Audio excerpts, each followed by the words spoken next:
नमस्कार, आप देख रहे हैं बिहार की बात हमरे साथ, जहां हम लाते हैं बिहार की सियासत, समाज, संघर्ष और सच की वो तस्वीरें जो अक्सर हेडलाइन से दूर रह जाती है। यहां होगा हर मुद्दे पर खुलकर सवाल, चाहे वो सत्ता का हो या सड़क की, गांव की बात हो या फिर विधानसभा की। मैं हूं नीरज शर्मा और अब बात होगी बिना लाग लपेट की बिहार की, आपसे, हमसे, हमरे साथ की। चलिए शुरू करते हैं आज की सबसे बड़ी खबर। बिहार की बात हमरे साथ में आज की पहली बड़ी खबर। बिहार की मतदाता सूची की समीक्षा पर मचा सियासी घमासान अब देश की सबसे बड़ी अदालत तक पहुंच चुका है। सुप्रीम कोर्ट में आज इस मामले की सुनवाई हुई और भले ही चुनाव आयोग को राहत मिली हो, लेकिन अदालत ने कुछ बेहद गंभीर सवाल भी खड़े किए हैं। सुनवाई के दौरान सुप्रीम कोर्ट ने साफ कहा कि मतदाता सूची को शुद्ध करना अगर इस मकसद से किया जा रहा है कि उसमें कोई गैर नागरिक न रह जाए तो वह प्रक्रिया गलत नहीं कही जा सकती। अदालत ने माना कि एक पारदर्शी और निष्पक्ष चुनाव के लिए मतदाता सूची की गहन समीक्षा जरूरी है, लेकिन यही सुप्रीम कोर्ट ने चुनाव आयोग से एक तीखा सवाल भी पूछा। अगर आप ये प्रक्रिया ठीक चुनाव से कुछ महीने पहले ही शुरू करते हैं तो क्या इसे संयोग माना जाए या फिर कुछ और? यानी अदालत ने स्पष्ट संकेत दिया है कि समय और मंशा दोनों की पड़ताल जरूरी है। बिहार में 2025 के विधानसभा चुनाव करीब हैं और ऐसे में चुनाव आयोग द्वारा शुरू किया गया विशेष गहन पुनरीक्षण अभियान विशेष करके निशाने पर है। राष्ट्रीय जनता दल और कांग्रेस जैसे दलों का कहना है कि यह प्रक्रिया धार्मिक और जातीय ध्रुवीकरण का जरिया बन सकती है। वहीं बीजेपी और आयोग इसे एक संवैधानिक और नियमित अभ्यास बता रहे हैं जो हर 20 साल में होता है। तो सवाल अब सिर्फ मतदाता सूची का नहीं है, भरोसे और प्रक्रिया की पारदर्शिता का है। सुप्रीम कोर्ट के सवाल अहम हैं और बिहार की सियासत पर इसका असर और गहरा होगा। इस पर आपकी क्या राय है, कमेंट करें और चैनल को सब्सक्राइब करना न भूलें ताकि आपको हर अपडेट सबसे पहले मिले। बिहार की बात हमरे साथ में आज की दूसरी बड़ी खबर। बिहार में मतदाता सूची के विशेष पुनरीक्षण अभियान पर जहां एक ओर सुप्रीम कोर्ट में सुनवाई हुई, वहीं दूसरी ओर इस पर सियासत तेज हो चुकी है। विपक्ष इसे जनगणना की आड़ में ध्रुवीकरण बता रहा है, तो वहीं बीजेपी अब इतिहास के उदाहरण देकर जवाब दे रही है।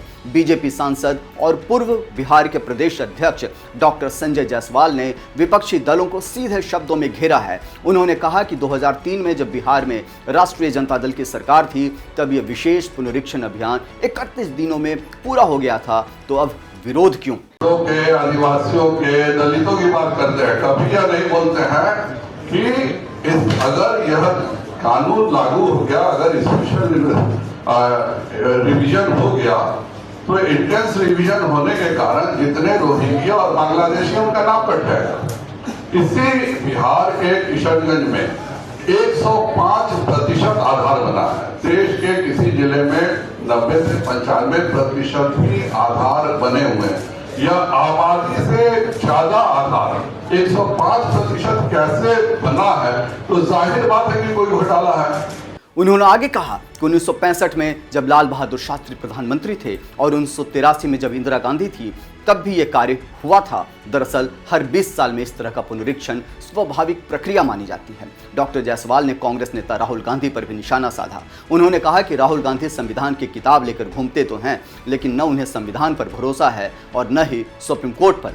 बीजेपी नेता का यह बयान उस समय आया है जब राहुल गांधी और महागठबंधन पार्टियां इस पुनरीक्षण अभियान को लेकर चुनाव आयोग से शिकायत कर रही है। मामला सुप्रीम कोर्ट में है। सवाल यह है, तो क्या मतदाता सूची का इस संशोधन लोकतांत्रिक प्रक्रिया है या कोई राजनीतिक चाल?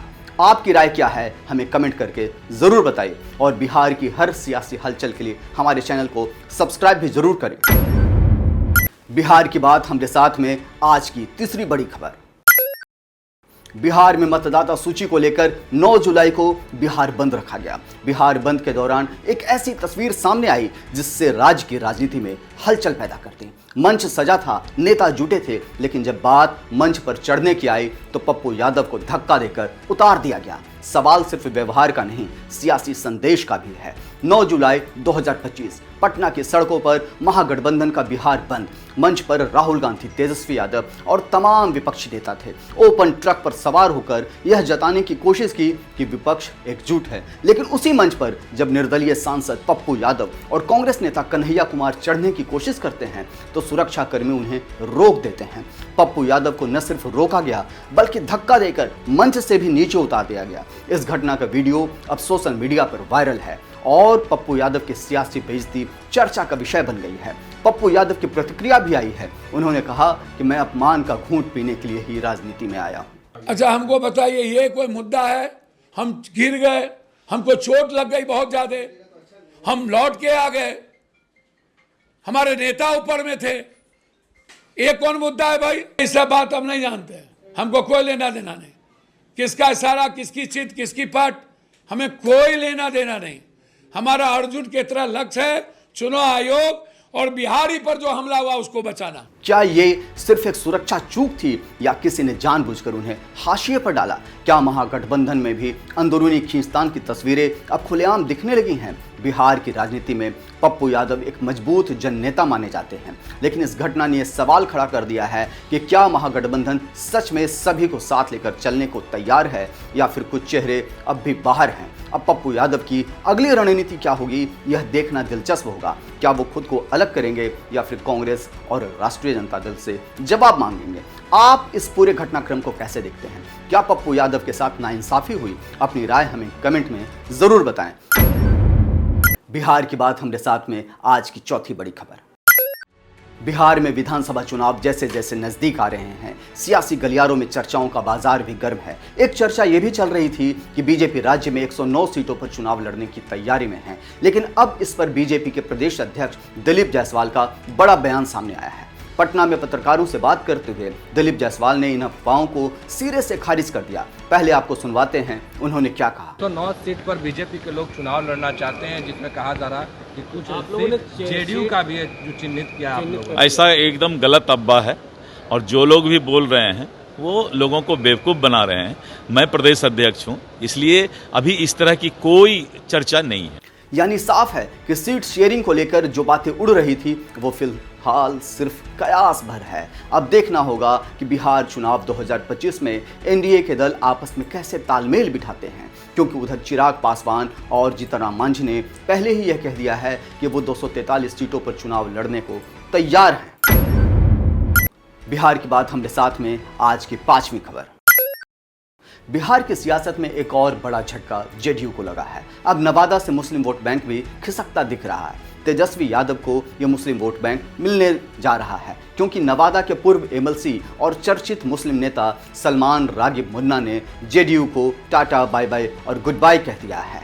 उन्होंने मुख्यमंत्री नीतीश कुमार पर गंभीर आरोप लगाते हुए आरजेडी का दामन थाम लिया है। सलमान रागिब ने प्रेस से बातचीत में कहा कि नीतीश कुमार ने मुस्लिम समुदाय को सिर्फ ठगा है, ना रोजगार मिला, ना विकास दिखा। अब मुस्लिम समाज तेजस्वी यादव को मुख्यमंत्री बनाने का मन बना चुका है। इससे पहले भी कई मुस्लिम नेता जेडीयू छोड़ चुके हैं, जिससे साफ है कि पार्टी का परंपरागत वोट बैंक अब दरक रहा है। तो क्या बिहार की राजनीति में बड़ा मुस्लिम वोट बैंक शिफ्ट होने जा रहा है? क्या तेजस्वी यादव का दावा मजबूत हो रहा है? अपनी राय आप कमेंट में ज़रूर बताएं और ऐसे ही तेज राजनीतिक अपडेट्स के लिए चैनल्स को सब्सक्राइब करें। कैसा लगा बिहार की बात हमारे साथ का आज का एपिसोड, आप हमें ज़रूर बताइएगा। इसके लिए कमेंट सेक्शंस में जाकर के आपको कमेंट करना होगा। तब तक के लिए जय हिंद, जय भारत, जय बिहार।